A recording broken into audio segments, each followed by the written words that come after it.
Welcome back, everybody, to the Nerdrotic channel. My name is Gary Beekler. I am live in San Francisco, California, and I come to you from nerdrotic.com. And today is a very casual live stream. I'm on vacation. Call it a bonus nooner, but it's so not noon. It's 2:34 p.m. Pacific time. And I am going to go over Star Trek and its announcement and the IP that shall not be named. I'm going to have to put a moratorium on not talking about Star Wars just for a little bit because what happened in the last 48 hours is kind of a big deal. It looks like they've both been changing courses, or they're both changing course, and it looks like that might have something to do with this little fan revolt that's been going on that we don't get into much here. We definitely don't get into the Star Wars stuff as much as other channels do. Bless them for doing that. That's great. Hello, everybody in the chat. Hello, Dakota. Hello, Ray, Morks, Apple Crow, Movie Fanobi, Mary, Ashmead, Philip A. Demick. Who is here from Hawaii? I saw somebody here from Hawaii. What's up, Morks? Damian Raw. I said aloha to somebody. Oh, yes. The Sailing Coconut. What's up? You're not on the Big Island, are you? Everything cool where you are? You on Maui, Kauai, Okinawa, or where are you at? My mom lived on the Big Island. Yeah, she lived in I forgot. I never visited her. I visited her when she lived in Maui, and then she moved to the Big Island, and I never went out there. I've been there before, but she did live in those what's Alani Estates? Is that what it's called? The one that's in danger right now? That's where she sold her house and got the hell out of there, and it was because of the volcano. She didn't like it. So I'm glad Mom got out of there. So hello, everybody. Yeah, kind of interesting things have been going on in the last 48 hours, but honestly, I'll be real with you. I decided to come in and just hang out and chat with you guys for an hour or two or three because I've got time. I was going to go drive down to VidCon today, and I decided because of The Expanse, it's a big show for us, and I really didn't want to do one from the road. So yes, I put off VidCon for a day for The Expanse. I want to do it from my own little studio here, and then right afterwards I'm hitting the road going down to LA and going to catch VidCon. Gary, I heard they paused all the story episodes, even Obi, the only one people wanted, and an additional trilogy. Yes, that is true. Collider reported on that. I hate to report on something from Collider, but yes, Dennis had posted both this and Kurtzman taking over Star Trek on our Facebook page. If you haven't signed up for our Facebook page, check it out. We have two. We have the Nerdrotic Podcast Facebook page, but we also have the Nerdrotic Podcast group, which is a fun place to go, exchange ideas, sit there and yak all day. Go check them out. Dennis runs both of them, and I run the YouTube, and my wife our Instagram is back up and running, by the way. It had been off for like 6 months. Sorry about that. Yeah. So let's take a look at this article. We're going to hit Star Trek first because this is most interesting, I thought, anyway. And especially since we do cover Star Trek Discovery here. And here we go. All right. Alex Kurtzman to shepherd Star Trek franchise expansion under new 5-year overall deal with CBS TV Studios. The Star Trek TV franchise is expanding under the big 5-year, 8-figure new overall deal with CBS TV Studios. Star Trek Discovery co-creator, executive producer Alex Kurtzman will oversee the development of new Star Trek series, miniseries, and other content, including animation. Now, the key word is I hear miniseries, and I know what it's related to. It's related to the Wrath of Khan one, but I was really hoping it was related to Star Trek Discovery. Star Trek Discovery being a miniseries would be good news in itself. I still think it is.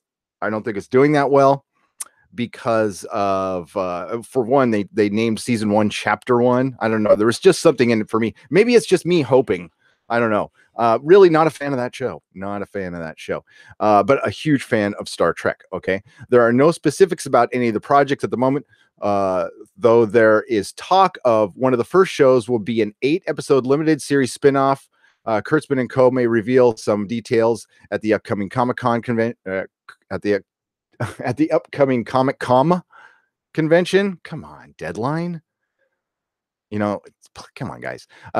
Production of season 2 of Star Trek Discovery is underway with Kurtzman, who directed the premiere episode as sole showrunner. He recently replaced Gretchen Berg and Aaron Herberts at the helm. Both were Brian Fuller people, I believe.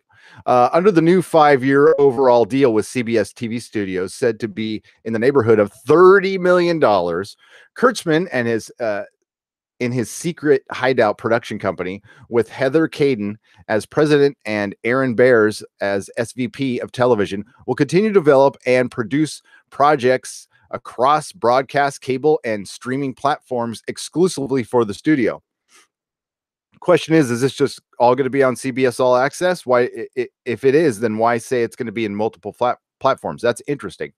The company is currently developing The Man Who Fell to Earth for Hulu with Jenny Lamette, Rachel Getting Married, Tandem Productions, Timberman, Beverly, and Studio Canal. The series, based on a novel by Walter Travis, is about an alien who arrives on Earth at the moment of intense geopolitical crisis and must confront his own past to determine the world's future. I don't care about that, or at least not now anyway. I wanted to talk about Star Trek. So yeah, okay. Not much to tell there. Here's what's going on. Here's what I think. And I'd love to know what you think, because that's really way more important than what I think. Oh, Mary, thank you so much for Gary being so good to us. Thanks, Gary. You guys are too good to me. Don't be silly. Thank you so much for the $2 super chat there. And hello, Tarka Jedi. G'day from Australia. So here's what I think. Over the last couple years, it's been in fashion to have split fandom. And I say in fashion because so many people have basically copied. Whoa, thank you, Dakota Stanton, for the $5 super chat. My interest in Star Trek is the same as Star Wars. Not much right now. These companies have a lot to prove. Agreed. And that's the whole purpose of what we're going to talk about here in the beginning. And after that, we can talk about whatever you want. This whole splitting fandom thing, I don't know who started it. I want to say this spawns from probably Gamergate. Whether you love or hate that, that's what's going on here. And it's kind of crawled its way into other things. Not kind of, it has. Marvel Comics is going through some craziness right now. Star Wars, of course, Star Trek to a lesser level, although I think Star Trek's got such a powerful fan base. I'm surprised it hasn't been louder. The crowd, Doomcock has been the loudest and the best, in my opinion, and Midnight's Edge have done some good work as well. But I really want to focus on Star Trek because I think Star Trek is the one you can fix. All right. To be honest with you, I think Star Wars is done. I don't think you can fix it. It looks like they'll try. But this changing of the course in the last 2 days has been very interesting. So Star Trek has announced they're going to have basically their Kevin Feige, and now it's Kurtzman. Now I say Kevin Feige as like a title, and he's earned that. Like everybody at any point who runs a franchise should be called a Kevin Feige, because he has earned the right to have a title named after him. But Alex Kurtzman is no Kevin Feige. Let's not be crazy here. He is responsible for Star Trek Discovery. I don't know how much, what percentage, but he is responsible. That split the fandom in half. I would say more than half. Most of the people I talk to, normies, non-normies, and everything, don't like the show. There's very few people like the show. And I talked to an insider today. Yes, I did. Cannot tell you this person's name. I could say he is male. All right. And I can't even say what he does. He does something very important at CBS. Okay. And I'm not going to tell you anything you probably didn't know, but it's nice to hear that this is just confirmation of it. And, take the source. I'm your source, and you can take that with a pinch of salt, grain of salt, rock salt. That's fine. CBS was not happy with what they got purely because of the amount of money they put into it. I did get confirmation today. It was $10 million an episode for Star Trek Discovery. 10 million an episode. They put in a ton of money, and the return, actually, they did get a pretty decent return. The problem they're having is it didn't stay. Like all of you and all of us thought, once it was over with, and actually it was halfway through, to be honest with you, people started jumping off. Once the first month, people were canceling their subscriptions like crazy. So that's why we have this, and they're kind of doubling down. And I don't mean doubling down on the agenda and whatever the hell they're doing. They're doubling down with their money to try to fix this. This could actually be a good thing. The only thing that keeps me from absolutely saying that is because Alex Kurtzman is involved. Nothing against the man personally. Okay, he's a perfectly nice guy. I'm talking about. Oh, thank you very much, Penn Farm Girl, for the $5 super chat. Thank you so much. Hey peeps, how are my fellow nerdrotics? I have missed you all so much. I have had so much catching up to do. What did I miss? So much, Penn Farm Girl, and welcome back. I hope you had a good time. Hope you had a really good time. We did miss you in the chat, very much so. And Viking Bitch is here. Hello. And Ed Brewer, what's up, buddy? And Battle Marcus, Tarka Jedi said, Nerdrotic channel, the effects and production were amazing, but the writing was what did it in. The Klingons made me over than split. More over than split. Yeah, okay. I can't read. Sorry, Tarka Jedi. The effects were pretty good, but everything was too damn dark. So you can hide a lot of effects. So $10 million an episode was, I don't know. And you know, all those lens flares and crap, a lot of that's put in post. That is wasted time. You do not, I'm so sick of that. The Dutch angles and the freaking lens flares need to go. Okay. The effects were okay.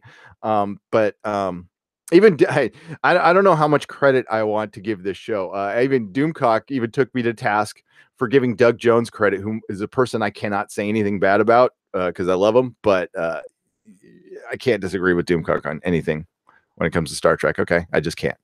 So the reason they're fixing this is they actually want to save it. So I will give them credit for that. All right, they're doing something Star Wars is starting to do now. I was gonna come on here bashing, saying at least Star Trek is trying something that Star Wars isn't. Now, is this the right direction? I want to hear what you think. We heard about the Khan miniseries that's going to come from Nicholas Meyer. If Kurtzman is only involved in name only and Nicholas Meyer is taking on this Khan miniseries, it's going to be badass. I have total faith in Nicholas Meyer. He has directed these are my two favorite Star Trek movies, which are Wrath of Khan and Undiscovered Country. Undiscovered Country does not get the love it deserves. It is such a great movie and was such a great way to end it. And then there's the talk of Patrick Stewart coming back. Now that is in the rumors. By the way, this isn't a done deal. I don't know if later on in the article it says it, but I've read in other places that this is not set in stone because we still have the Viacom CBS owning a piece of each. It's basically Star Trek is a split IP now. So I heard in the rumorville that they're trying to like consolidate it. So I would imagine that this deal is relies on them consolidating the IP. I could be wrong. I'm not there. So my insider, all right, just between you and me, legal department, all right, has said that changes are coming and they are swift. They were not happy at all with season 1. They were very unhappy with the storytelling. But it took them a while. What they were really unhappy with was us and people bitching about it on YouTube. That's what they were unhappy about. If nobody had said anything, they would have been fine. Okay. The fact of the matter is, so many of us were saying something that it did bother them. And that's confirmation that they listen. They absolutely listen. And I know on the Star Wars side, they listen too. And it does bug them. And what bugs them is not that we're saying bad things, is they can't control us. They can't stop us from saying bad things. Yeah. So What's up, Brian Smart? Lens flares worked for Firefly, and since then, every science fiction opera decided that if it worked for them, it'll work for us. And Brian, God, you know it. That is pretty much entertainment. You know, there's been a lot of jibber jabber about, oh, they're trying to shove feminism down and everything down our throats and blah blah blah. And I think there's some truth to that. And so, like all things, there's truth to it, and then there's bullshit.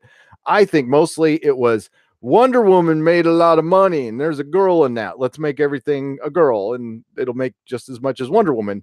And most of the people in charge of stuff, they don't really know much about the stuff they're in charge of. So all they see is the surface level. They see that, oh, female superhero, so Tomb Raider will do just as good. And then when it doesn't do just as good, they're all, hey, why didn't Tomb Raider do just as good as Wonder Woman? And then somebody has to explain to them that, yeah, Wonder Woman has 75 years of a fan base, has been a proven success, is beloved by all. And Tomb Raider is a video game franchise that had some mediocre movies with Angelina Jolie. They are not the same thing.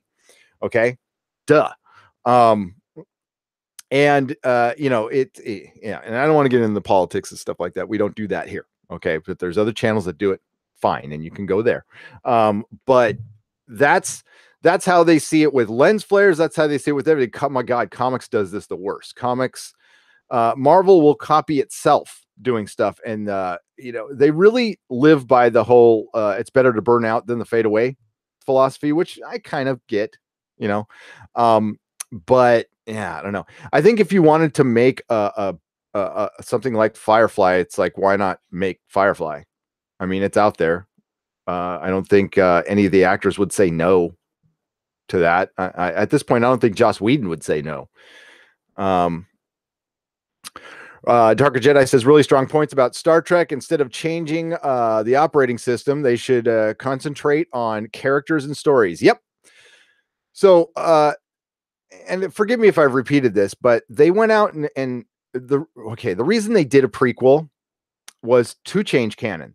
That's what they intended to do, to, in their eyes, make Star Trek more inclusive, which is ridiculous because it is one of the most inclusive franchises in the history of franchises. It is the franchise. It is the OG franchise. Okay. And it is the one that's always, done stuff first. Okay. It's always been groundbreaking. But it always did it in a very intelligent way. They threw that all out, out the window for Star Trek Discovery. They really got in your face with stuff. But the bottom line on it was just bad storytelling. That's my only complaint with Star Trek Discovery is bad storytelling and that's not the only, and screwing up the canon, like really fucking up the canon. And again, I refer to you to Doomcock's canon video. That is law here at Nerdrotic now. I know it's fanboy law, but it's law. Okay. Because canon is what's in our head. We can choose what is canon and what is not. I don't care what the owners of the IP say.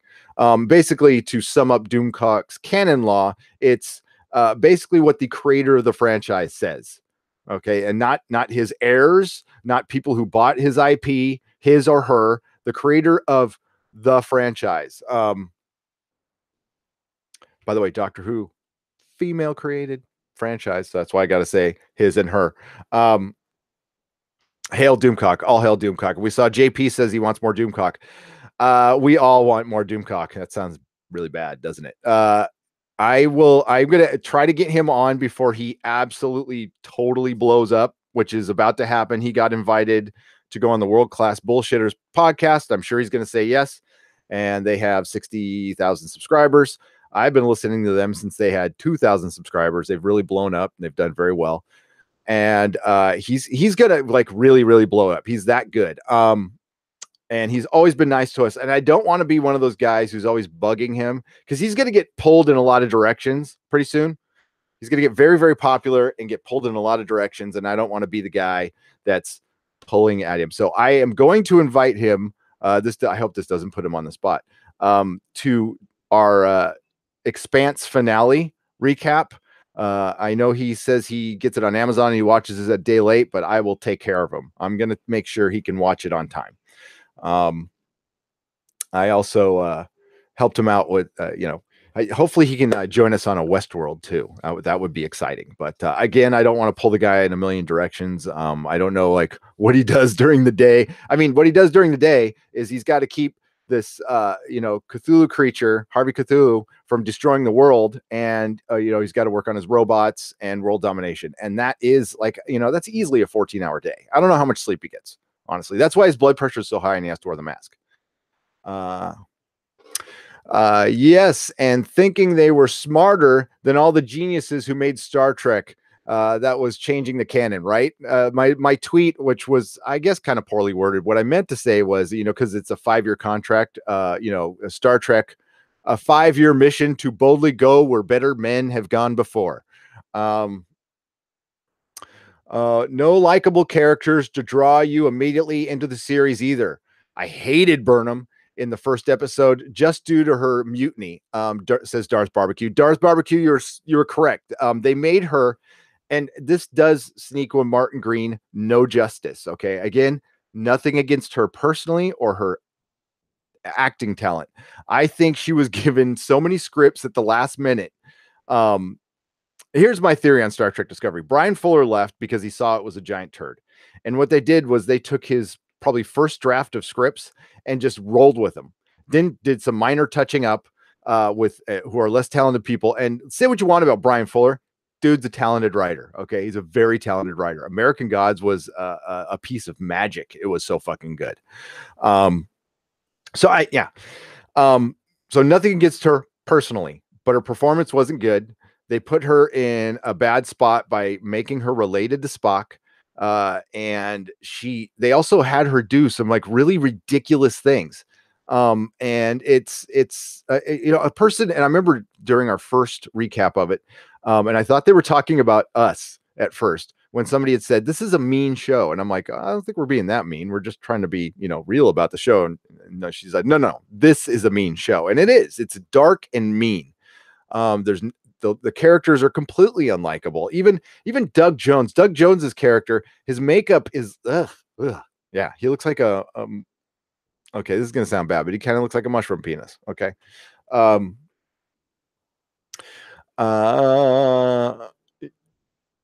5. Okay, so you're, oh wow, Mary Ashmead, you're 11,000 feet in the air.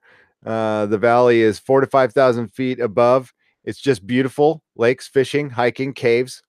But aren't you near Yellowstone? I don't know. I've been thinking about Yellowstone lately. I know. I'm sure you always do. Actually, we've got family out near your way, Mary. My wife does. I say we, but my wife does. And I just lost it. Stun the Wobot says, really good diversity on the Expanse. Agreed. It's just there. They don't need to shove it in your face and say, look at how diverse we are. Which was a problem with STD. And I have a huge problem when you have to point that out. It sounds so patronizing. Greg Berlanti did that in the Supergirl. I went to the Supergirl premiere at Comic-Con, and Greg Berlanti sounded like such a friggin' douche out there going, because I hate the term strong female. Okay. I love strong females, love them. But the way that the term is used mostly by males, okay, is super fucking patronizing in my opinion. Okay. I just assume all females are strong. Okay. I try to judge person on their character and how they act and how I talk to them. And I assume you're all strong. You can handle yourselves. All right. You can all give birth. All right. That's now whether you do or not, it's your choice, but you can. And that's a tough, yeah, I've seen it. Okay. It's holy shit. Women are fucking tough. Trust me. Oh my God. If you want to hear the story about Logan's pregnancy, it's in my very first podcast. That's how I opened up. I gave the story of Logan's pregnancy. It was a cesarean, and I passed out. I straight up gone. I want a Harvey Cthulhu plushie. Dude, he's got to make those, right? I'm not a plushie person, but I would so have one of those.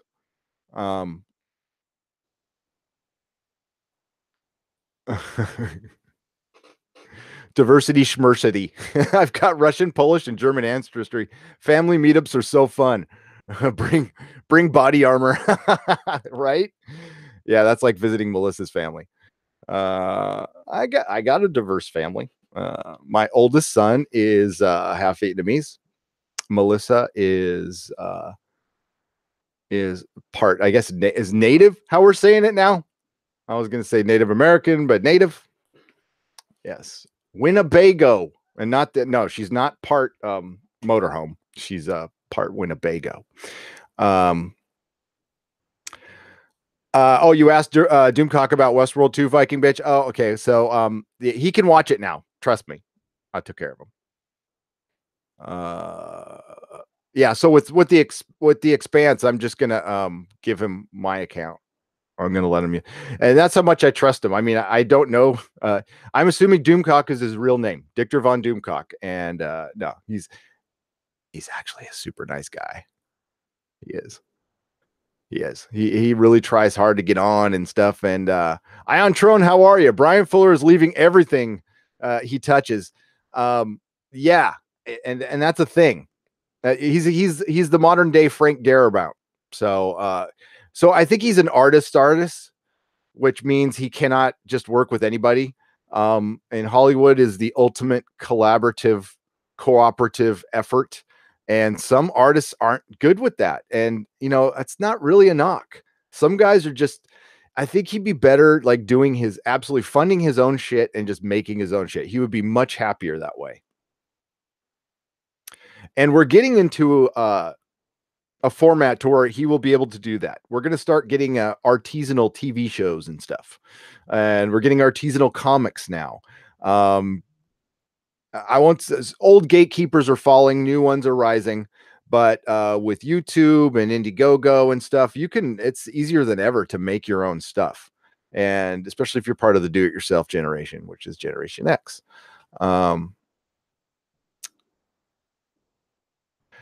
Stun the Wobot says, yep, I agree. She was a good actress in Walking Dead. Yes, she was. Yes, she was. She is a good actress. Okay. And please, if people want to hate on her, don't do it here. Her performance is not good in Star Trek Discovery though. But there's a lot of nuances to a performance, and it depends on it depends on how quickly she got the script, how the production, how good is her director, the lighting, all that crazy stuff. And hey, listen, I can't feel too bad. Actors and actresses put themselves out there. All right. And this is part of it. Part of being a big old star is you're going to have assholes on YouTube talking about you. So I want her to do good. I want Star Trek to do good. I want it to be successful. I want it to be a good show. Can they turn this show around? Yes, but they would have to do some drastic stuff. They'd get, like we talked about last Friday. Please check out our Friday night podcast. It was seriously one of our best ever. Doomcock was on the whole entire show. He was fucking awesome. He was on point, and so were my co-hosts, Dennis and Susan. And basically, you'd have to get rid of the spore drive. You'd have to change the Klingons back to look like Worf. I would like reset the universe, like have your spore drive blink out and blink itself out of existence, and you end up in 100 years in the future, and the Federation has fallen, and do that, and then you could never get back, and that's fine. The biggest problem, I started this and I didn't finish my point, I'm sorry, was their biggest problem was doing a prequel. It was stupid. But they did it to change canon, to modernize canon.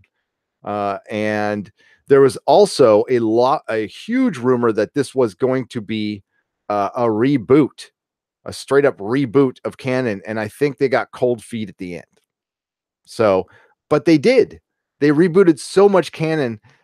I consider the show outside of the Star Trek universe, and especially with the Enterprise showing up and it doesn't look anything like it's supposed to. I don't know. Anson Mount as Pike is great casting. I'm not gonna lie, but my hope is not high for this show.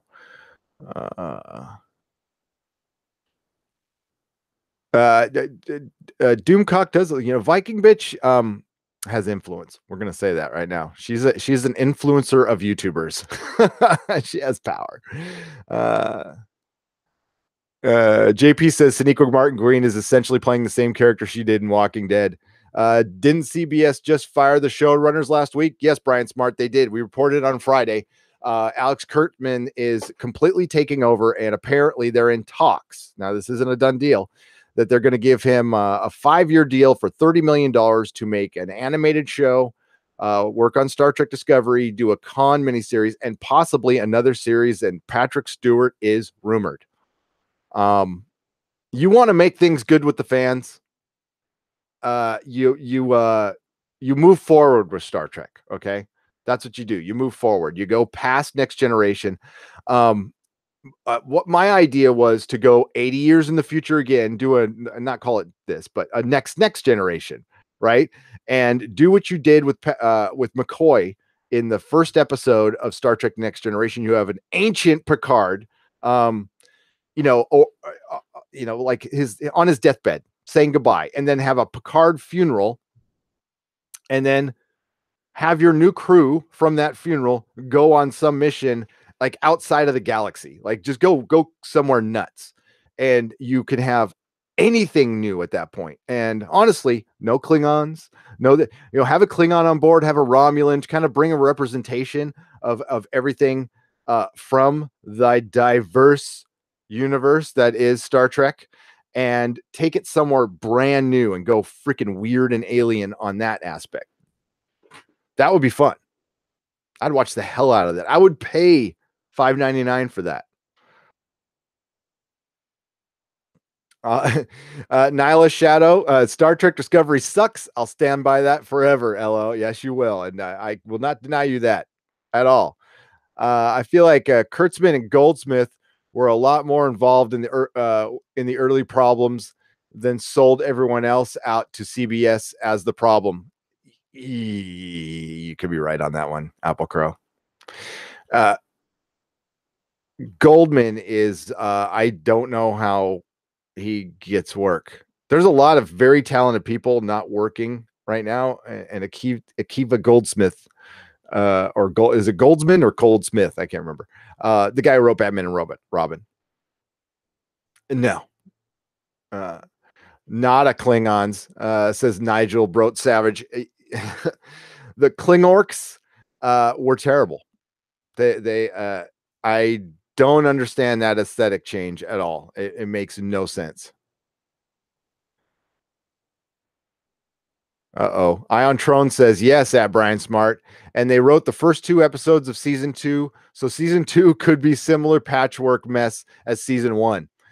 I did not know that, Ion Trone. So yeah, that's bad. That's not a good start.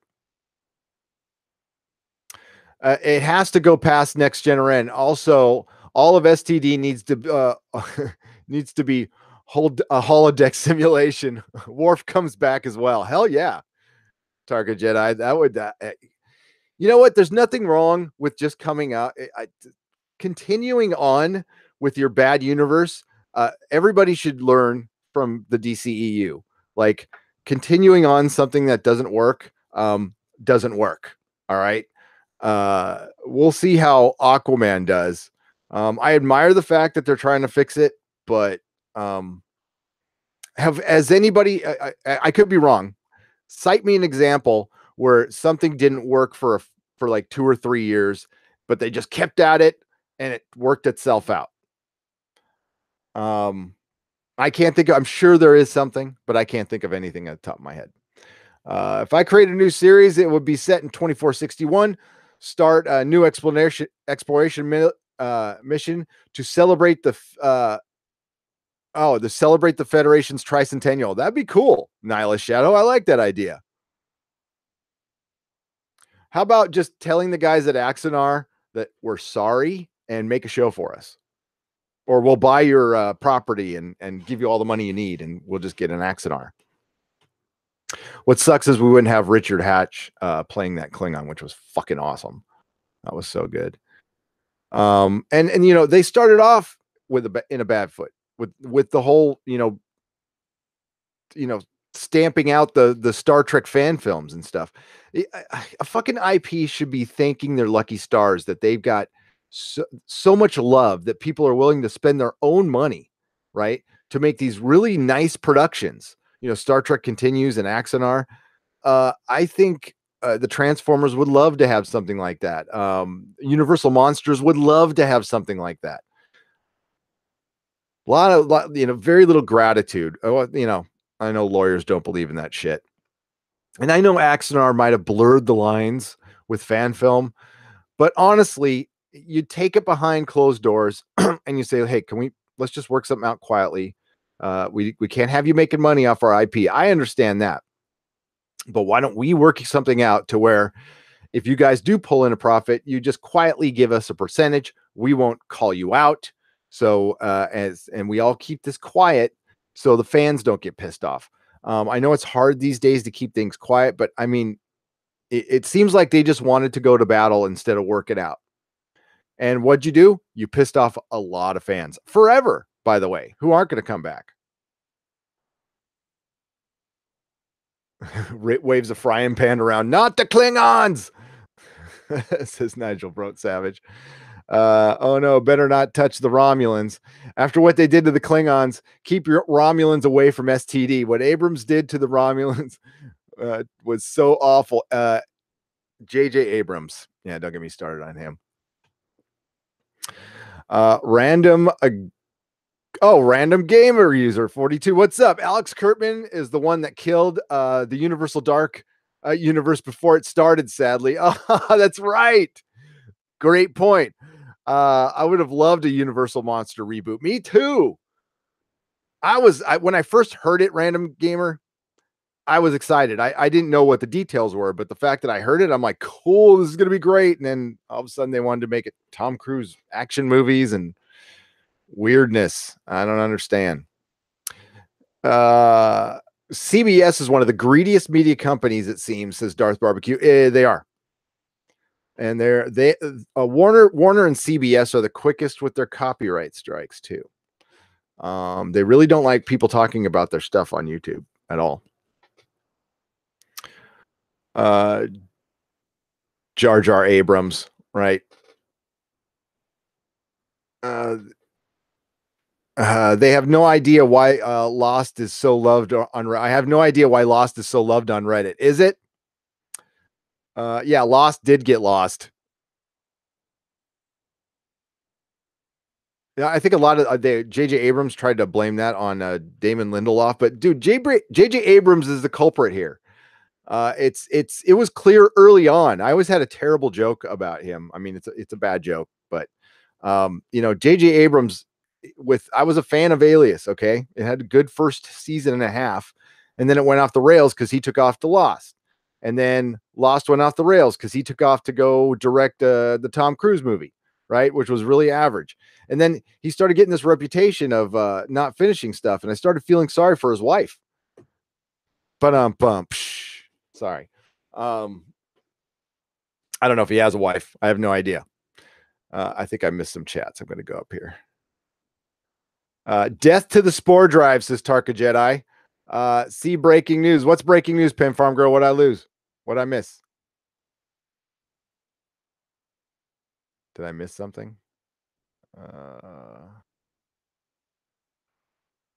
I'm going up here to see if I missed some breaking news. There's a lot of chats going on here. Hey, for a random dang, 8 to 5 people. Hi, everybody. This is just random me sitting here chit-chatting. Please join us. If you're not, we have like the best chat on the net when I can keep up with it. If I miss something, Pen Farm Girl, please post it there. The Fox Disney deal. Yes, I heard that that went down. I heard Fox has accepted the offer.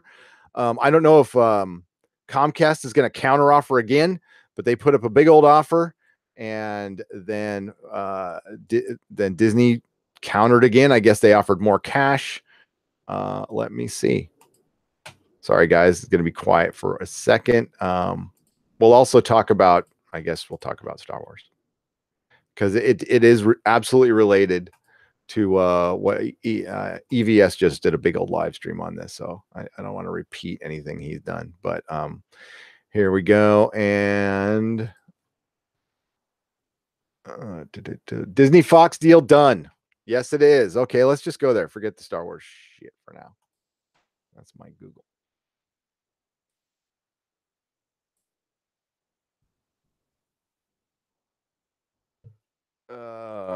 Sorry, folks. Breaking news here on the Nerdrotic channel.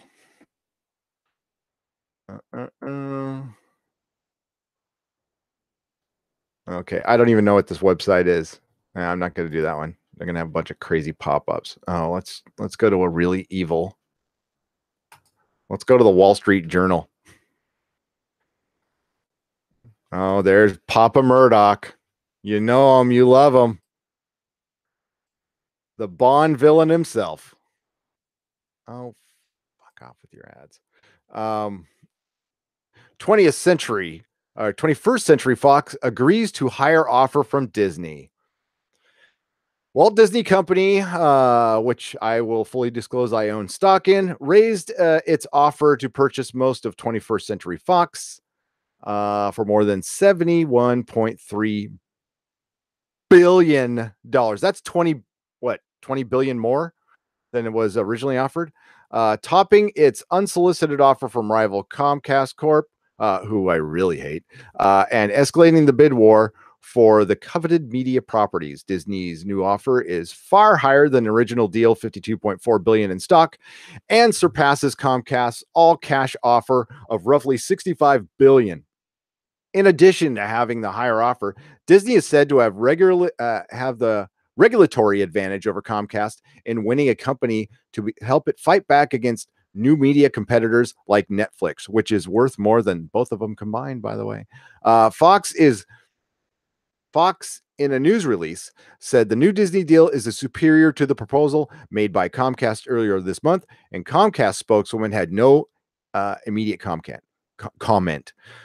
Disney and Comcast are battling for prized media assets, including 20th Century Fox Film and TV Studio, U.S. cable networks, FX and original sports channels, international assets such as Sky, PLC, and Star India, and Fox's 1/3 stake in the streaming service Hulu, which is what this is really all about. Fox and Disney, and the sports too. Fox and Disney were negotiating terms of an amended agreement over the weekend and had the outlines of a deal. By Tuesday, they were nailing down details like the mix of cash and stock. A person close to the situation said, which was the guy who drove Rupert Murdoch to go get his latte. Disney submitted its bid Wednesday ahead of a Fox board meeting in London. I want to be in London. I love London. Another person familiar with the situation said, another person familiar. So that was the person who actually served the driver of Rupert Murdoch his latte. It was a soy latte, by the way. Fox executive chairman Rupert Murdoch and Disney chief executive Bob Iger meet to discuss the new pact and to defeat James Bond. Finally, figure out a way to defeat James Bond. These two guys can make big business deals, but they can't beat that pesky 007. Disney agreed to pay Fox shareholders roughly 50% in cash and 50% in stock.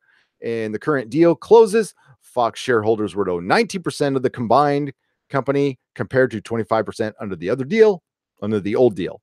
Some observers have said it might make sense for the observers were the other people who worked in Starbucks, who might make sense for Disney and Comcast to divide the Fox assets among them.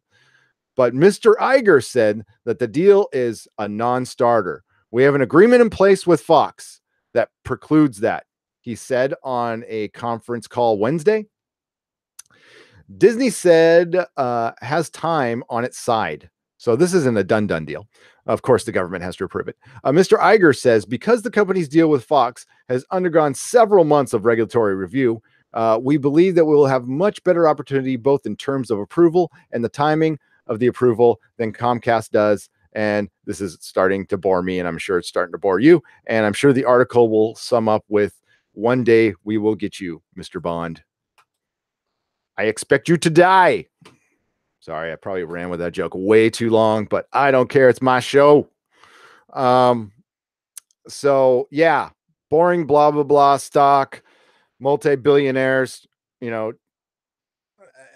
trading multi-billionaire companies, and the only thing fanboys care about is X-Men are going to be in the MCU. Oh boy. Okay. At what price, I ask you? At what price? I am one of those naysayers. Sorry. So the fanboy in me is all yay, Fantastic Four, X-Men, Silver Surfer, woo. But the adult, which is probably like 6.2% of me, the adult in me says this is bad. It's very bad for one company to own so much shit. What the fuck happened to fucking monopoly laws in this country? Oh yeah, nobody gives a fucking shit about them. And this is just going to crush the little guy. And no, I'm not some freaking bleeding heart socialist either. But like fucking A, there's got to be a limit, and there's got to be some common sense here somewhere. And it's a disgusting display of fucking money. It is. Which could go towards so many better things. And yeah, for people to hold out for that extra 20 billion, yeah, whatever. And the stockholders, what are we going to get? I mean, my stock might go up a little bit. It always was. It always does. That's what stock is for. By the way, I'd never bought Disney stock. What happened is my Marvel stock, which I had a ton of, turned into Disney stock. I'll probably just sell it at this point. I only own stock in two companies, Tesla and Disney. And Rupert Murdoch. Now, did I mention that in the article? Rupert Murdoch has a seat at the table now. He is on the Disney board. So Rupert Murdoch and Ike Perlmutter are both on the same board with Bob Iger in charge. Yeah, I don't know how much longer Kathleen Kennedy is going to be around. I'm just saying. And another thing that we need to watch out for is the properties we love, Star Wars and Marvel. Now that Disney has spent a shitload of money, these two IPs need to start producing, or it might start look a little better to sell them off. Now, are they going to sell off Star Wars and Marvel? Not right now. No, let's not be crazy. But I like to point out Disney in the early 90s. For some of you youngsters might not remember this, but they decided to venture into sports and bought the Ducks and the Angels. And at the time, everybody thought that Disney was going to conquer the world and they're going to change the face of sports. And both teams started to suck. They realized that these are luxury items. They aren't really business items. Sports teams are, while in the NFL they make money, most sports teams, you basically break even. It's a good way to hide. If you're a real rich guy, it's a good way to hide some money. And they're not real big, huge money makers. And they sold both of those teams within, I think it was 5 to 7 years. IPs and sports teams are different, but not that much. They're just assets that can be sold, assets that can be broken off. I mean, I'm not saying it's going to happen, but it could. They could sell Spider-Man to DC. They could sell, I mean, they can do whatever they want at this point.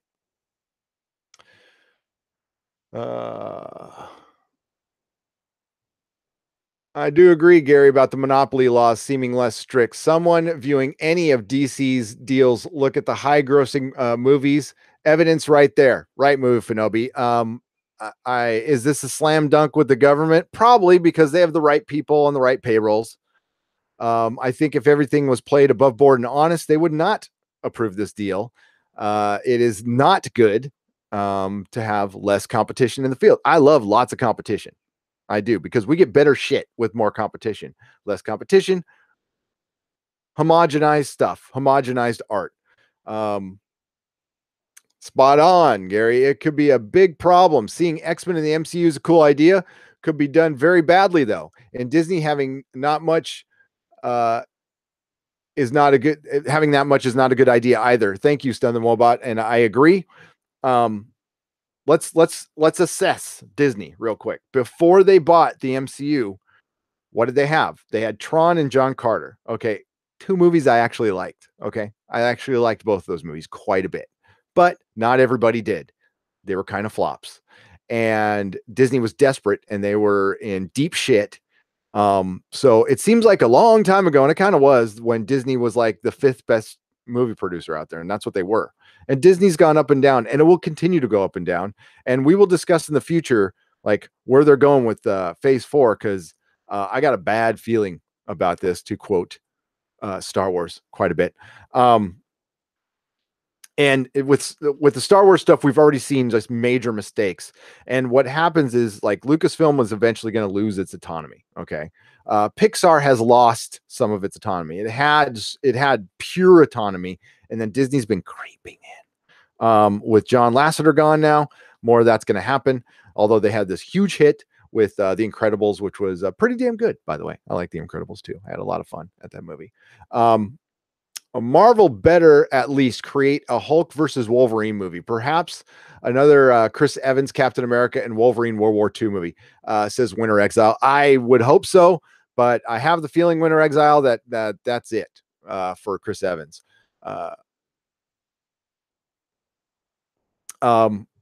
think that's it. With Wolverine, they're going to recast Wolverine. I heard rumors. Comic Book Cast 2 has posted a bunch of videos and they contradict each other. But I've heard some rumors, mainly from him, that they were going to sit on Wolverine for a while. Hell no. This deal happened now, and I think they can work out something to where they can have the X-Men in sooner than later. I don't think we're going to have to wait like 5 years for the X-Men. I think we'll maybe wait a year. I think they can work some kind of agreement during the transition to get some heroes in. I don't think they can go out and I get what Comic Book Cast 2 reported today, that New Mutants is going to be the first MCU movie. I completely disagree with that. And that's on nothing but knowing that, living life and knowing that that's not the movie you want to start your X-Men with off unless you reshoot the entire thing. Kevin Feige caught the SJW post from the lightsaber. Kathleen Kennedy swears, says Winter Exile. Kevin Feige, I'm going to give him the benefit of the doubt right now. Okay. I think a lot of times, a lot of arguments get started by questions, and we got to think about the questions more than the answers. Okay. And I will cite the Lando being pansexual, which was a stupid answer. It was, but it was more importantly a dumb question to ask. And you put people on the spot. It was a gotcha, and they got Kasdan on that one big time. And he tried to answer within his group of people, and I'm not saying right or wrong. He tried to answer with the best way he thought possible for his peers, and it pissed off almost everybody. And I don't think it helped the movie, and I don't think anybody at Star Wars or Lucasfilm was happy with that answer either. Right before the release of your movie. However you feel about pansexuality, even one of my Patreon videos, I made a joke about it. I thought it was funny. I don't know if you guys did, but I had Lando kind of insinuating he's having sex with a power droid. But so yeah, it's there's that. My main concern with all of these properties is storytelling has been shit. I don't care who's in it. I care how you tell the story. I don't like being beaten over the head with bullshit either. And mostly because they think we're all fucking idiots. There's an argument, I'm an idiot, but they don't think much of the fandom they sell stuff to. They don't think much of the customers. Look at how they've been treating some of them. And it's been shitty lately. We have split fandoms across the board: Doctor Who, Marvel, Star Wars, Star Trek, and it needs to stop. And it looks like they're finally starting to hear us. They're never going to admit they're wrong, which is fine. I don't give a shit. I don't want them to get rid of politics from stuff. All right. I want you to just tell better stories. Yeah, the politics are always going to be there. It's just how you tell them. The great example, I'll repeat it for the millionth time, is Alan Moore. I don't agree with anything. I don't believe in witches and warlocks and stuff. And Alan Moore's politics, but he's my favorite fucking writer. I love the man. He probably hates me. I don't care.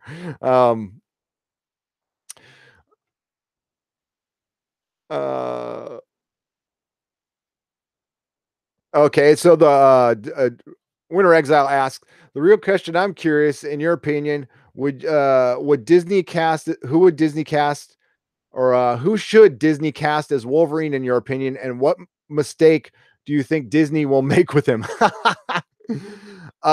Disney will make the mistake of making him PG-13 Wolverine. What if you want to separate yourself from the Hugh Jackman Wolverine, who was great, is you need to make a real Wolverine. I would cast Tom Hardy. I know he's been cast as Venom and stuff like that, and I think he's horribly miscast as Venom. Tom Hardy as Venom, I mean not Venom, as Wolverine, and you make him the short, stocky killer that he is. You make solo rated R Wolverine movies, and then you can PG-13 him down, or I would say PG-14 him down when you bring him in the X-Men movies. I'm not going to expect him to be chopping off arms and heads and everything like that. Although that'd be nice because that's what he is. That's the problem you have. What I think more importantly, Winter Exile, what is Disney? Are they going to really stay with their non-rated R policy? Because I'll point out that Disney was behind making The Punisher. And that was a pretty good series on Netflix. Now, that didn't involve Kevin Feige, and that was off. So maybe Wolverine belongs on a streaming service in Netflix. We are a proponent here at the Nerdrotic channel that I don't think serialized storytelling is told best in film. I think it's actually told best in television. I would rather see an X-Men television series. I'd rather see a Spider-Man television series. But I think, who are they really going to cast Winter Exile? Probably some like really skinny 20-year-old.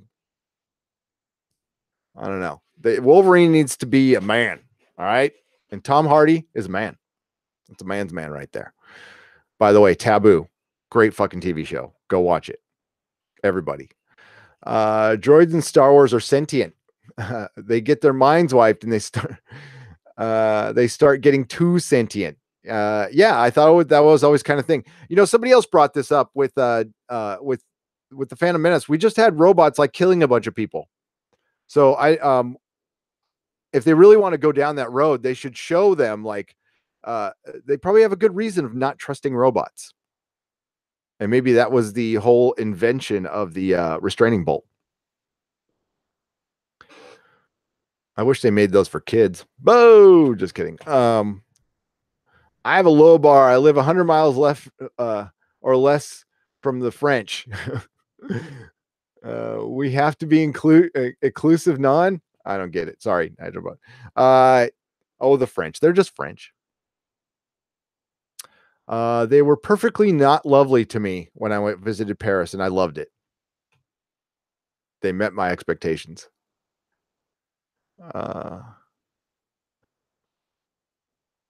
Javona just dropping by because I'm at work, even through the nighttime here. Heard about 12 Monkeys on the channel. Have been watching the first season. It's blowing my mind. Greetings from Serbia. Whoa, what's up? Welcome. Yes, we will finally be covering 12 Monkeys on Friday. Okay, I've been delaying it 2 times. The fourth season has been fucking awesome. It is a great show. It is so much fun. Sci-Fi fucked up another show. I mean, they did. It's great that I like how they're doing it. They're doing season 4. They're dropping 3 episodes at once for 4 weeks, and I kind of like that. I do. So you get like a little 90-minute movie every time. It's Friday night, so it's in the dead zone. But definitely check out 12 Monkeys. It's basically the 12 Monkey label slapped on another show the creator wanted to do, but it really works. He wanted to make a show called Splinter. They said, why don't we just call it 12 Monkeys and we'll base it on the movie a little bit. And I love the movie, and you can love the movie and the show at the same time, but they're totally different.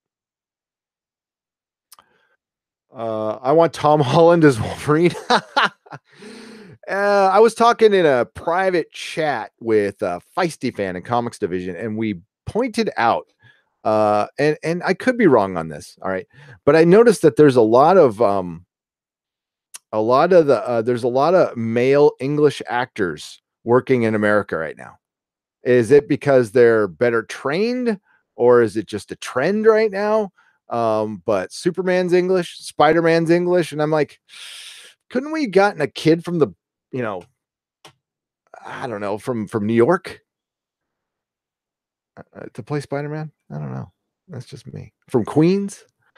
I really hope Deadpool doesn't screw up, or Disney doesn't screw up Deadpool. Keep it R-rated. Keep Ryan Reynolds, Josh Brolin, and the rest playing in their roles. Couldn't agree more. Winter Exile. I love Deadpool 2. I know some people didn't. I did. Thought it was great. Thought Domino was fucking awesome. Love the use of her power. And welcome again, Javona from Serbia. It's great to hear from you. Thanks for popping in. I'm going to go up and see. Remember, guys, if you want to ask me something directly, just hit at Nerderotic channel and I'll be able to see it. But I'm going to kind of crawl up and read all your chat. If I miss something, do not be afraid to repeat it. Just go, hey, you missed it, dumbass. Mary Ashby loves Tom Hardy. I am a straight white male, but I love Tom Hardy as a handsome dude. Tom Hardy's a good actor. Might make Venom good, says Stun the Wobot. If anybody can, it's him. But I don't know, man. Sony and oof. They filmed the motorcycle jump scene. Is right up the street from my wife's salon, by the way. You can't see the salon, but I'll share it with you. I've got she shot some video of them doing the stunt. I put it up on our Facebook page, but it was a long time ago. Here's what you got to learn about Venom is they shot it like 6 months ago, and they only shot it was like a month and a half. That's how long you shoot a TV show. So they shot it for a month and a half, 6 months of post-production on an all CG character. And yeah, not too sure about that. Can't wait for season 2 of Taboo. Mary Ashmead, I finally just went down to I think you might have seen it. I tweeted them directly. I don't know if I couldn't find Tom Hardy's Twitter. If he's got one, somebody please send it my way. But I tweeted at FX and Taboo and didn't hear shit. I don't think they're filming yet. I think Venom delayed it for sure, which kind of sucks.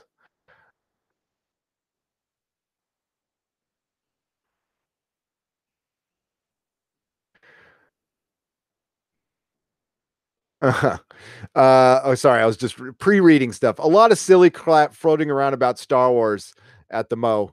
Really daft crap. I should be saying this with an accent, shouldn't I? I'm terrible. Some people can't get it out of their heads that The Force Awakens and the Last Jedi are just crap movies. That's all they are. They're just bad movies. I'll listen to your argument on Force Awakens. I will refute it, but The Last Jedi is just indefensible. Check out our review. My opinion has not changed from my review, which was the night after I saw it, and we tried to be fair about it. So we brought in John, who liked the movie. I didn't like the movie, and we had a nice 2-hour conversation and didn't attack each other, but just said, I respectfully think you're wrong. That was it. Philip A. Demick, politics are integral to The Expanse and Game of Thrones, but the politics are done in such a way that it draws you into the story instead of pulling you out. Well said, sir. Sorry, I should have warned you that I was going to clap there. Brilliant comment. So true. I mean, that sums everything up. There's nothing wrong with politics when it draws you into the story. So well said. I'm going to rip that off, Philip, but I will give you credit. Okay. I really love that comment. I really, really do. Ray Rain says, I'm really struggling to even get through 2 episodes of 12 Monkeys. Ain't for everybody, Ray Rain. It's all good. we don't have to agree on everything. Melissa freaking hates it. And Melissa, like, she has, okay, so somebody asked me that if I say my wife likes something that it's bad. No, my wife has excellent taste. She married me. Okay. Come on, please. No, her and I like some different stuff. And okay, my opinion is not the end all. I like shit too. I like some crap too. Just because I don't like it doesn't mean it's not good, except for The Last Jedi. Sort of lost on 12 Monkeys, says Stun the Wobot. 3rd season. If the 4th season gets better, I'll try it again. So I started watching the 4th season, and I had to watch the 3rd season again because I was confused, but I loved it. I freaking love it. But it's because I got into it. Splinter, asked Love Pond. Shouldn't that be a turtle spinoff? And maybe that's why they couldn't name it Splinter. Maybe they didn't own the rights, Love Pond. That's a good point. But yeah, it should be. I could never politely disagree with somebody in regards of geek culture. Us geeks are like super powered babies fighting evil raccoons, says Winter Exile. That is so true. But okay, I owned a comic book shop for 10 years. I might have told every one of you in here like 500 times. So I apologize for that.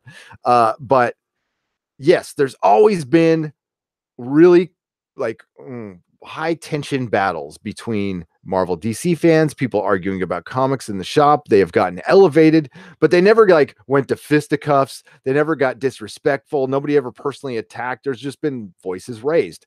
And I was totally okay with that. The minute somebody brought up like Republican, Democrat, boom, you're out. You got to go talk about that stuff outside. But you're right, Winter Exile. There is no like reasonable conversation between a Marvel and DC fan when you're debating like what's a better crossover, Civil War or Crisis, DC fans are the most passionate. They're more passionate than Marvel fans. It's a fact. I'm sorry. But the thing is, there's less of them. Marvel is more accessible to normies than DC is. And that's the biggest difference between the two, if you ever wondered. DC, I would say the DC, and as a Marvel fan, I will say that DC fans are kind of a harder core comic book fan than a Marvel fan. That might be controversial to some, but that is just what I have observed over a lifetime of collecting and 10 years of comic book retailing in San Francisco. See, I lost viewers just saying that. Oh my God. Raccoons aren't evil. They're just good aliens. Oh, 8-Ball. No, I did not like Krypton. I started liking Krypton. And I say it's O.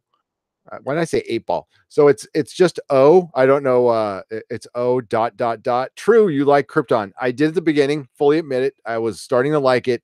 Watch my last review, or just watch the first 5 minutes of the review of the finale. It completely lost me. It turned into complete crap. Crapdon is what we were calling it. So it would suck for STD to go post Nemesis Voyager and ruin that timeline. Ricky, it's ruined the timelines prior to it. I would like it to get out of the prior time. If we have to have a choice, I would like it to be gone altogether, Ricky. But if we have a choice, go in the future and go ruin the future, because you can always divert from the future, but you can't really divert from the past. I don't know. Does that make any sense? Yes. It was like Men in Black, but was Chicago police dealing with fantasy characters. Oh, sorry. I was crosstalk. My bad.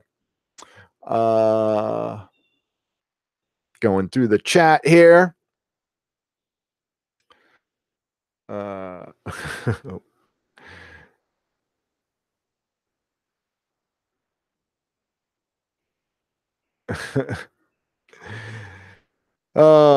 cut my teeth on DC as a kid, says Brian Smart. Yep. That's where I kind of, that kept me in comics, right in that phase where you get out, and girls get more interesting, or boys, or whatever you're into. What kept me in was Alan Moore's Swamp Thing, Watchmen, Dark Knight Returns. All that stuff brought me back and kept me in. So, and there was a time like I would hide it. All right. So I'd bring a girl over, my comic book boxes would go into the closet. Okay. Yeah, you nerds, you young nerds don't remember. I got picked on and pushed around one day for wearing a Star Wars shirt at school. I got blood on my Star Wars shirt because somebody smacked me and called me a space cadet. And it was a guy like a foot taller than me. There was no fighting back on that one.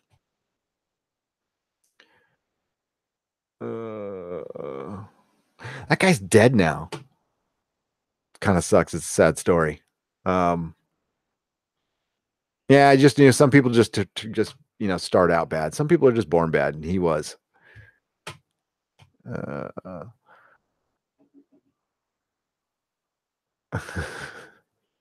Well, let's see if we can get Gary to take a bite out of troll food. Which is a better crossover, Superman versus Spider-Man or X-Men Teen Titans?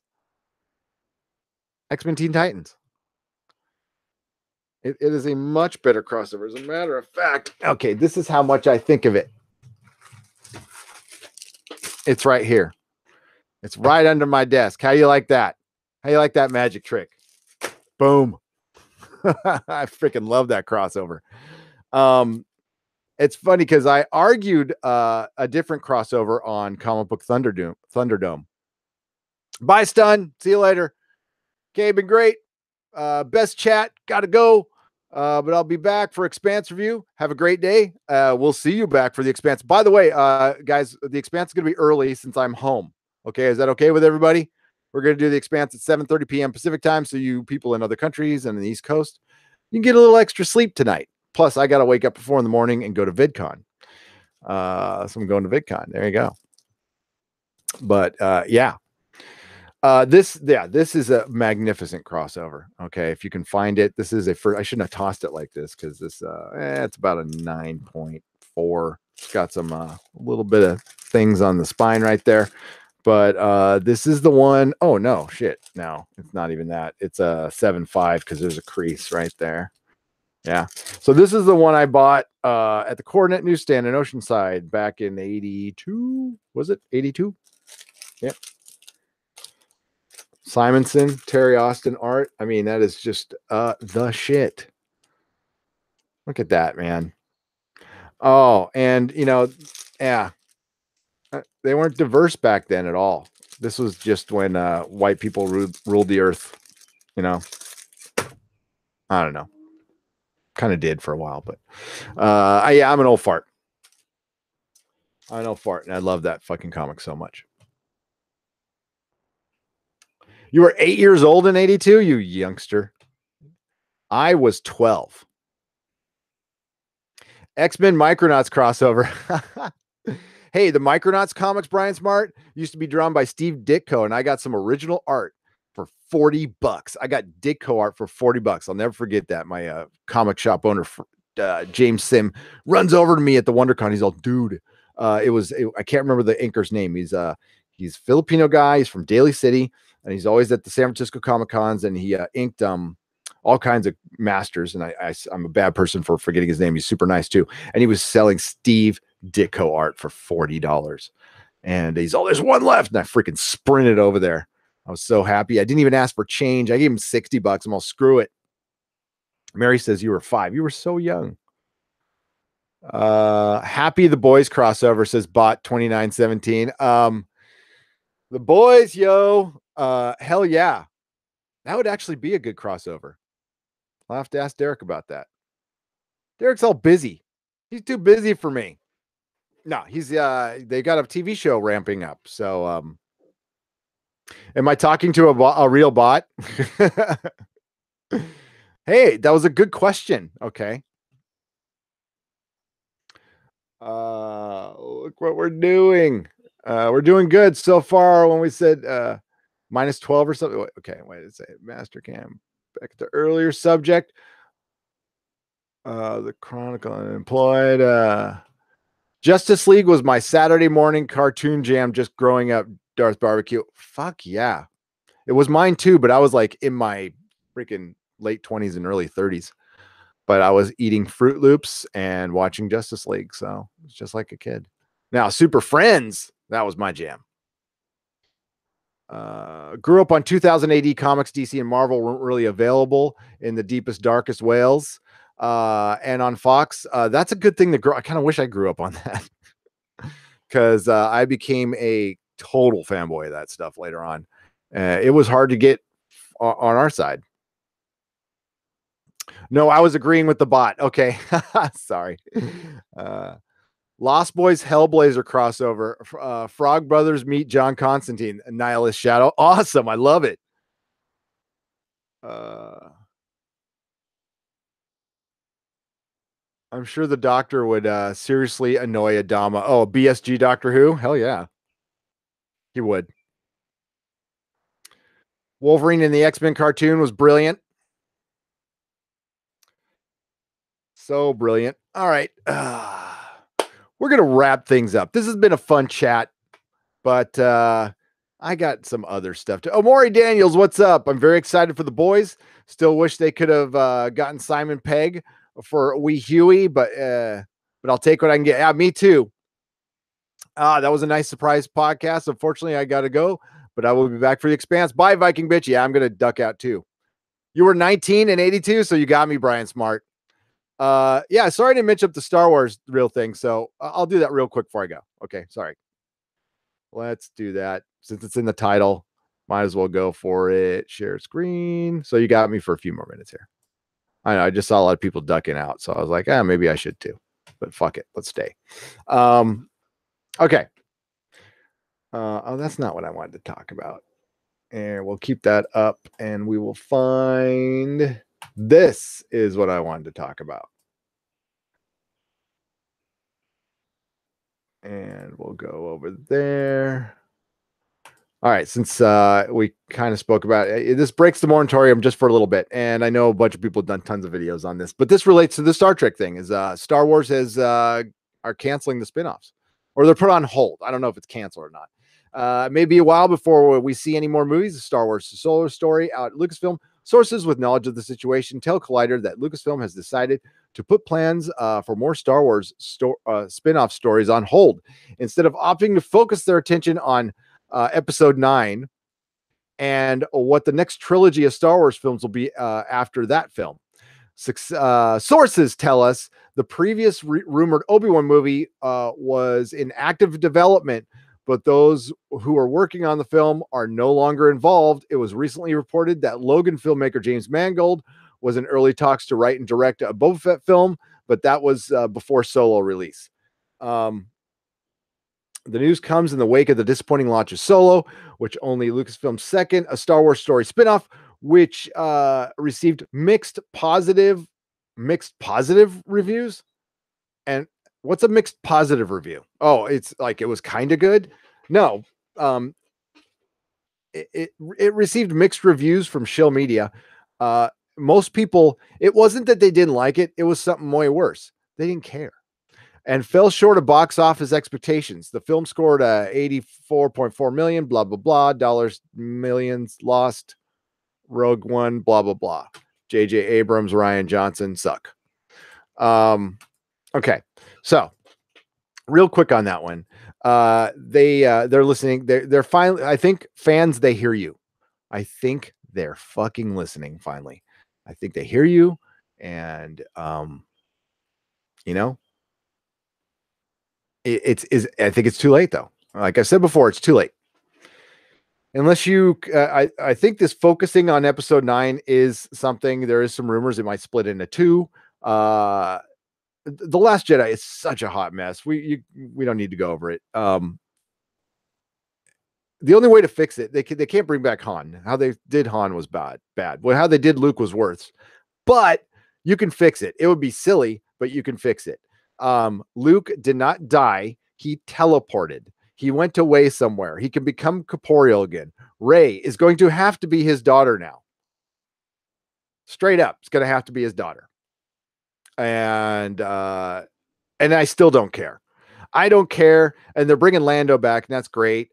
Remember, there was big rumors before this all started, and this is true. They wanted to find a way to bring back Darth Vader. They were trying so hard to find a way to bring back Darth Vader. Even talking about doing some of the timey-wimey bullshit they did with Star Trek. I know my theory was red matter. If you guys know about J.J. Abrams, it's fucking red matter. He uses red matter to explain all of his stuff.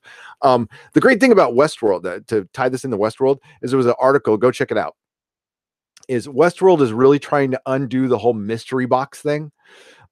Which is funny because it's a J.J. Abrams production, but he has like little to nothing to do with it, and that's why it's fucking good. And Jonah Nolan is a fucking genius. I actually like him more than I like his bro right now. I think he's just better. And Lisa Joy. So, and I wouldn't be surprised if they're brought into the fold either in DC. God, they really should bring Jonathan Nolan and Lisa Joy. And maybe they should run DC. That'd be great. So yeah, Jar Jar Abrams isn't going to fix shit. I've never seen him finish anything. I've never seen him do anything extraordinary. I've seen him do something good, like decent, pretty good. There's a lot of people who disagree with me on that one, but I've been entertained by a couple things he's done. The beginning of Alias. Um, and let me put this in context. The first Star Trek movie, if they would have continued with that tone and reboot and not come out with a really bad second one, and I'd have been okay with it as an alternate universe. There's a great comic book prequel that kind of explains the bad guy that they never really did very well in the movie, which made it interesting. But in hindsight, the way things turned out, it's a turd. So there it is there. For me anyway, an old time Star Wars fan, like, see all those action figures right there? Those are all going to our patrons. That's how much I mean, I care about our patrons, and you guys can like sell them on eBay or do what you want to do. Those are the ones I had from a kid. I just don't care about Star Wars anymore. So I'm going to give them to somebody who does. I'm not going to throw them away or run them over with in my car. That's silly. And I don't want to sit here and bitch about it. God damn, I don't want to be a channel. I don't want to be anybody bitching about anything for a long period of time. This is the closest I'll come to complaining about something constantly. So, and really the Star Wars talk is kind of dead here. I just don't care about it anymore. I don't. I'm not going to see episode 9. I don't care what the hell they do. I'm not going to review it on this channel. I'm going to keep my promise. I'm just not going to go. And that's what you do. What Doomcock said in his canon video is so true. If you really hate something, okay, if you feel offended or you feel disrespected as a customer, don't give them your money anymore. You work too fucking hard for that money. That money's yours. Go donate it, buy food, get a subscription to fucking Amazon and watch The Expanse. I mean, there's options. There's options. There's much better shit out there than Star Wars. Okay. Tons better. And let's face it, Star Wars is 2.5 good movies. That's all it is. All right. And it hasn't been this super strong IP for 40 years straight either. That's another, no. Those of us who've lived long enough have seen times where nobody gave a shit about Star Wars. And there will be times like that again. Star Trek is the one I care about. Star Trek's the one you can fix. You can still fix it. It's only one season of a show. I wasn't the biggest fan of Enterprise, but it didn't like hurt how I feel about Star Trek. Star Trek Discovery is pushing me towards feeling about Star Trek how I feel about Star Wars, which is I don't feel anything. I don't feel mad enough to tell you to go fire Kathleen Kennedy. I don't care. Keep her. Make your trilogy with Rian Johnson. I don't care. I'm not buying any of it anymore. And I'm not going to waste my time bitching about it. I mean, life's too short. Okay. How would you like to go out like you're complaining about Star Wars and you get struck by lightning and that's how you went out? That'd be terrible. What a waste of time. Yeah, I just, it's sad because I really fucking love Star Wars, but now I just don't. And yeah, I'm totally okay with it. I look forward to tonight. The Expanse. I'm really excited to watch The Expanse tonight. We got 3 more episodes. We only got 2 more weeks. We're going to get 2 episodes on the finale. I'm going to invite Doomcock to join us on this finale, and we're going to recap The Expanse tonight. It's simply the greatest science fiction show on TV, probably the greatest show on TV. If you like good superhero stuff, watch Legion. And that's what sucks about this Fox and Disney deal, which I forgot to mention, is it's probably going to adversely affect the gains that Fox had made with X-Men. Disney X-Men wouldn't have made a Deadpool, a Logan, a Legion. It took, and maybe this answers my question from earlier. What franchise has just kept at it and gotten good? And there I go. This is how we bring it full circle. I asked that question earlier. What franchises sucked in the beginning, kept at it and gotten good? Now, some might argue that some of the X-Men movies early on didn't suck, but they kind of did. Okay, the first one was just like use the Eddie Murphy Ritz cracker analogy. Like when you're a starving man in the desert, a Ritz cracker is like the greatest thing you've ever eaten. Okay, that's what the first X-Men movie was. X2 was passable, but in hindsight, not a great movie. Had a good first 5 minutes with the bamfing with Nightcrawler. So Fox stuck with it, and fucking A, they got good. Did I just say fucking A? Wow, what is this? Fucking 92 or something? Fucking A, buddy. So Deadpool was great. almost a perfect movie. Legion is a perfect superhero TV show if you like that kind of weird artsy stuff. And Days of Future Past was a good movie. I liked it. It was a passable movie. Hugh Jackman was great as Wolverine. They were making inroads. They were doing well. Logan was fantastic. It should have been it should have won Best Picture. Patrick Stewart was fucking robbed. He should have won Best Supporting Actor. That was the performance of his fucking life in that movie. So yeah, and now that's going to be gone. Now Disney's going to own this. And Disney, the MCU was something they didn't start. They facilitated it well, but they did not start it. Okay. They came in after the Avengers. So I don't know. I do not know. Yes. The Expanse is the fucking best thing you're not watching. You need to watch it. Oh, awesome. The Expanse. Thought the last episode was last week. No, Master Cam, you got 2 more weeks. So you got tonight and next Wednesday. Next Wednesday's 2 hours. Yeah, that one felt like a finale last week for sure. It definitely felt like a finale. But it's the way they structure their show. That's why it's so good. They structure their show different from actually Alias used to do this too. So you basically you do a story arc over a season and a half. And that way, when you're at the end of your second season, you're already part of the way through your second arc. Okay. And it makes the cliffhanger less predictable. And that was actually groundbreaking thinking from J.J. Abrams. I have to credit him, but Expanse did it better. So what Expanse does is it takes a season and a half to tell the story of one book. We are halfway through season 3 and we have started book 3.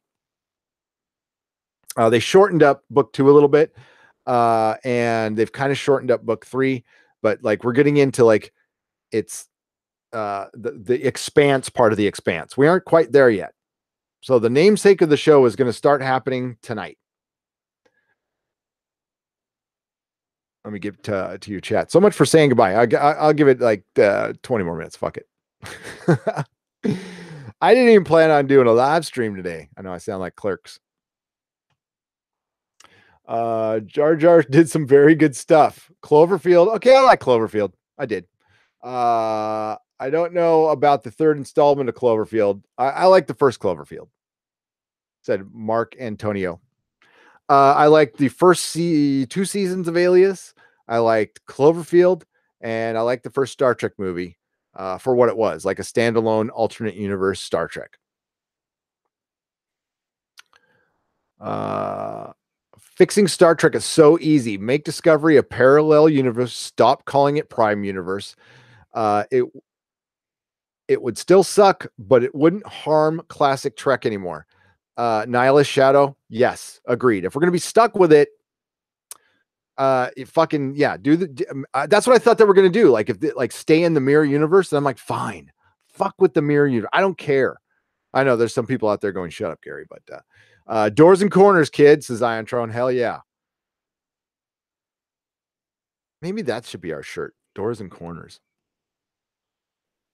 Trying to think of a t-shirt idea. We do it, live. We try to I try to think things through with you guys. That's how I mean, like this is how I am, by the way. I'm like I don't put on an act or anything. I'm sure you guys don't think so. Like this is like I always think out loud. I talk to myself a lot, so that's why live streaming comes easily to me. And I work things out verbally, partially because of my Swiss cheese brain from all the drugs I've done in the 80s, but lots of psychedelics. Okay. Check out Anti-Trekkers. Does Kathleen Kennedy check out Anti-Trekkers. Does Kathleen Kennedy know the difference between Spaceballs and Star Wars? I will. Does Kathleen she probably doesn't. Okay. By the way, anyone know when The Expanse season 3 is going to be shown on Netflix outside of the US? I would look when I'm trying to remember when season 2 popped up. I want to say it was around Christmas time. Am I wrong on that one? Nigel, just Google like when season 2 popped up. It'll be the same time. There's also going to be, I believe, Belinda from Everything the Expanse page, who I believe is a very good source, said there will be a panel at Comic-Con this year. So I will be at that panel, and cross your fingers, I will be streaming that panel for you all on our channel.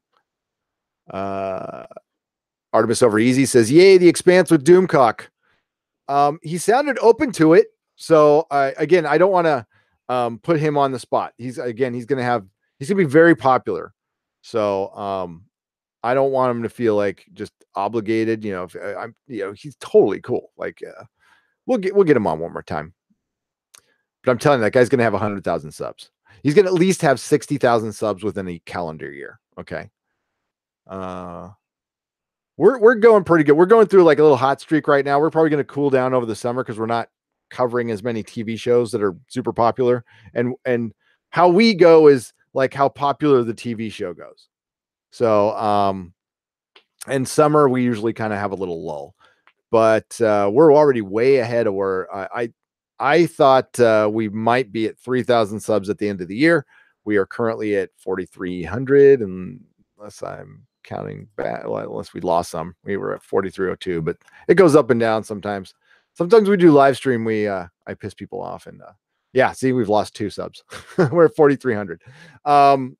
So yeah, we're doing pretty good. We're doing pretty good. And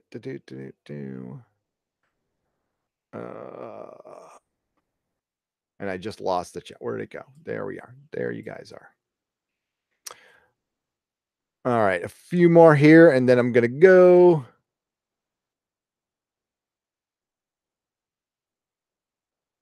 Going down the chat here.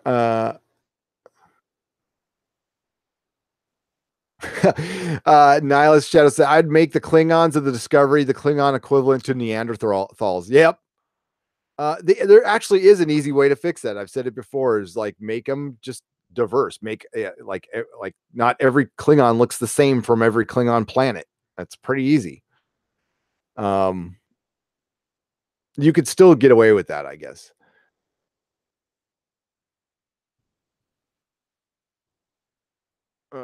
Let's get a couple more chats here. Doomcock for president. Absolutely. He's got my vote. Seems to be October 2018 for the Expanse, says Nigel. With the face. Yeah, that's kind of a long time there. Nigel, get a VPN and log into Amazon here in America. Artemis Over Easy, thank you so much. Nerdotic is doing amazing. Like, share, and subscribe. Yeah, please do. If you like what you saw, please subscribe. Make up for those 2 subscribers we lost since in the last hour. It happens all the time. It does. It goes up, down. Pam Farm Girl says like, share, and subscribe. And yeah, so Doomcock will be at 60,000. I think we might be. I don't know. Well, I can't say where we'll be at the end of the year. Hopefully, we'll be doing well.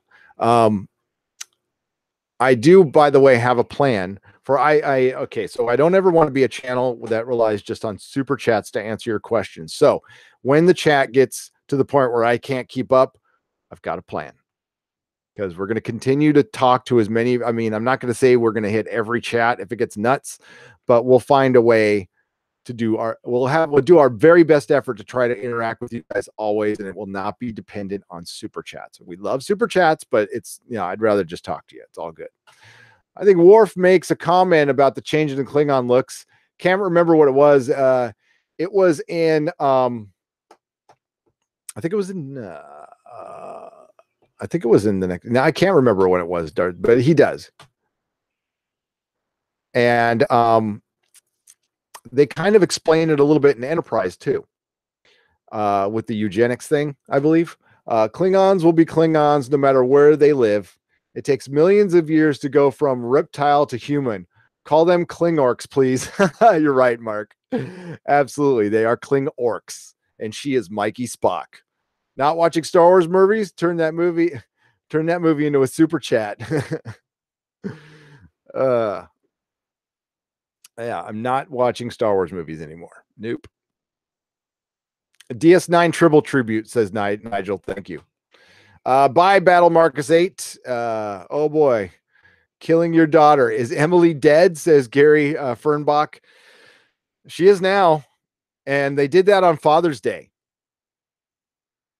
They did that on Father's Day. Ugh, I know. I don't know how much I like that, Gary, but I like the episode. I think they're gonna explain it away, and we do see Logan. It looks like some real weirdness is gonna happen. I heard we were gonna get kind of mind fucked in the last episode. That's the big hint. So yeah, I don't even want to say what the rumor is, but yeah. Yes, the actress confirmed it, says Mark. Yeah, she really confirmed it. What is she being honest? Mark Mignata, by the way. But is it Grace or Emily the same person? MIB raised that very question last week. Yeah. So we saw her get tested, Gary, but we didn't see the result. All right. So somebody took us to task and they were right. We said that Emily didn't get tested. We misspoke in our recap. She got tested. There's a little test you can do to see if somebody's human or if they're a host. We saw Williams test come up, and it took a while to render or whatever. That's not the right term, but you know what I mean. It took a while to load, and we saw her get tested, and the guy who tested her looked up, and then Williams shot everybody. So we didn't see him react. It did take a beat, so it kind of gave us the. I kind of assuming that she was human, but that whole test is based on whether the bomb is in the neck or not. Okay. So, not the Klingons, waves frying pan around, says Nigel.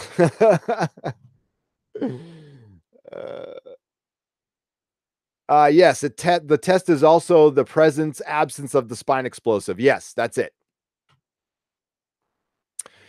Also, William's wife put the card in the music box, but the daughter said that she had thrown the music box away and couldn't get it back. Right, Mark Mignata, you are absolutely right. So my question was, is that a I don't know, is that her making a mistake? Or did the wife fish the music box out but never tell the daughter? That's weird, right? So that might be an inconsistency. What Dennis and I said this off screen. Maybe they were testing our fidelity as viewers to see if we are in this at all. So yeah, check out fucking Westworld. It is mindfuck. It is so good. All right, I'm gonna wrap things up here. It's 4:11. You guys are awesome. Thank you, everybody in here. I'm gonna those of you who gave super chats today. Penn Farm Girl, Diffuse 56.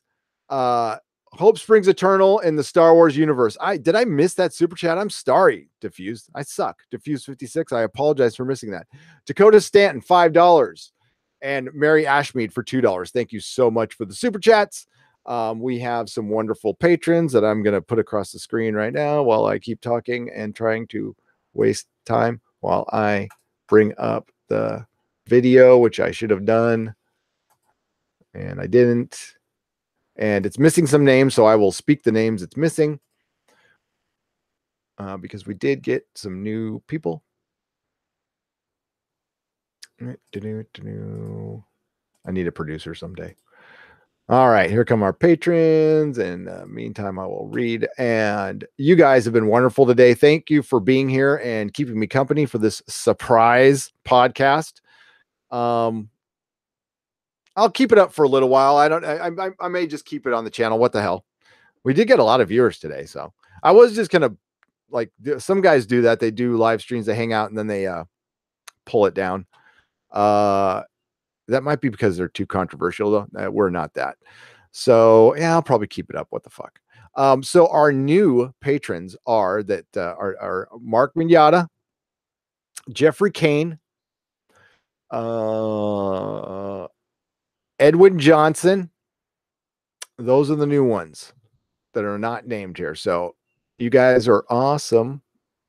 I can't remember if I put this one on. Also, just say it anyway. John Bellman. Your packages are here. I'll even, if I can reach over there. Give me a sec here. I'm going to turn my camera off for just a sec. See if I can reach. All right. There we go. So packaging up your comic books right here. Okay. And I'm going to put some boards in there so they're nice. So the $5 ones are all packed up. The $15 levels are going to get packed up after this podcast. They're getting mailed out tomorrow and Saturday. It's going to be in 2 waves because my son's going to mail them some tomorrow. And then when I get back on Saturday, I'm going to mail some. We have multiple levels of our Patreon, folks. So we have the dollar one, which is just giving us a tip and saying that you like us. But we also have, and I have pictures to go along because I don't pump our Patreon enough. I'm sorry, but we actually give you stuff. Okay. So the first thing you get a $5. If you give $5, you get this once. You get the Comic Outpost exclusives. Okay. So I used to own a Comic Outpost in San Francisco, California, and Marvel offered us this program where you could make an exclusive comic. You had to order a certain amount. I did that. These are rare. At the time, there was only 70 in existence. I did have to order 2,500 of Spider-Man and Spider-Man. Avengers, I ordered 5,000 of. They were all destroyed in an unfortunate sewage pipe accident under my store many years ago. So there's only roughly 70 of each left in the world. Okay. I have most of those. I am giving them to the patrons for $5. They go for anywhere between 20 to something other dollars on eBay. If you want to go ahead and flip them, be my guest. I will not be offended. They all have my son on the cover in some form. The Avengers one has all my friends, including Derek Robertson. And there's my old Spider-Man office with my son and the one in the middle there.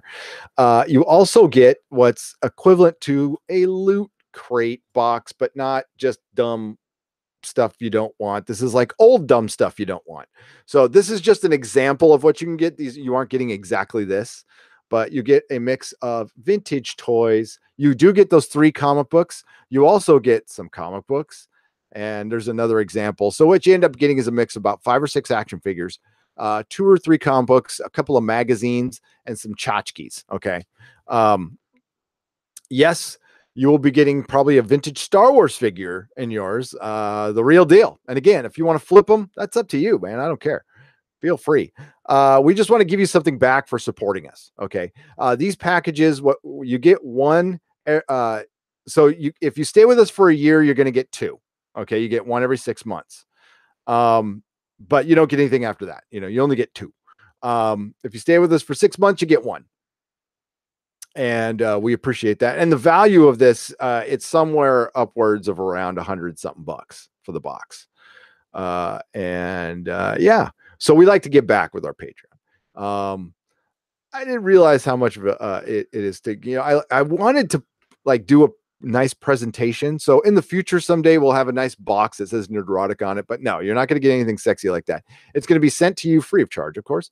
Priority mail. I will give you a tracking. I lag a little bit on the shipping stuff because, I work 12 to 14 hours a day, but, yeah, we're going to get yours out soon. And we really appreciate you guys supporting us all the time. That and all the super chats. You guys are wonderful. Really are. And this is a lot of fun. Our channel's been growing and it's because of you guys. Okay. Like, yeah, the reason people come here is because of the chat. It's the best chat, period. And you guys are, no, thank you. I see the thanks, Gary. No, thank you. You guys are awesome. Okay. I just wanted to join the cool guys and girls club. That's what you are. That's what you are. Okay. Dennis and I really appreciate you guys. Like this is so much fun. I can't even tell you how much fun we're having. And it's really great that it's like a fun, positive place. And no, I know that doesn't get you a gazillion clicks and 50,000 subs. And I care less. Be honest with you. I do okay. I've said this before and I'll say it again. If it stays right like at this, I'm fine. I'm totally cool with that. I have a good time. I don't want to change anything. So you guys are wonderful. Everybody in the chat, thank you for keeping me company today. I really appreciate it. And I'll see you in about 3 hours and 15 minutes for The Expanse. It will be earlier tonight. So tell your friends. It's going to be at 7:30 Pacific time because I'm not working today, obviously. So I don't have to rush home. And yeah. So I know. Later, guys. And yeah, I do need to start them earlier. I wish I could. Here's the deal. Oh, I announced on my Monday live stream. And you're welcome for the stream, Mark Mignata. That I am opening up another comic store. It is going to be December 16th. Don't know a name, don't have a real location. We're going to actually start it as a pop-up and then decide where the location is going to be. So, and this channel is part of that. It always has been part of that. This is part of a 5-year plan.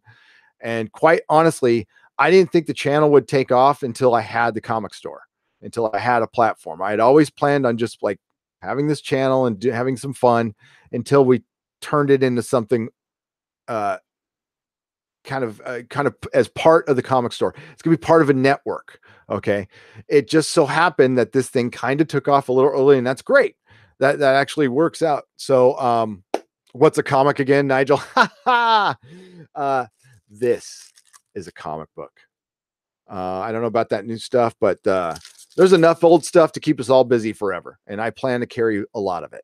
So, and I will carry, I won't carry porn, but I'll carry anything, including controversial comics from Indiegogo accounts.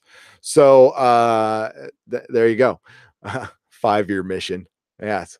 So it was a 5-year mission, and December 15th is my non-compete ends here in the city of San Francisco with the person I sold my store with, and I open on the next day.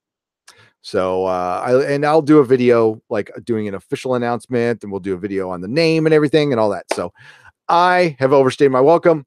You guys are wonderful. Good night, everybody, and may the small folks sing songs of your greatness. See you at the Expanse.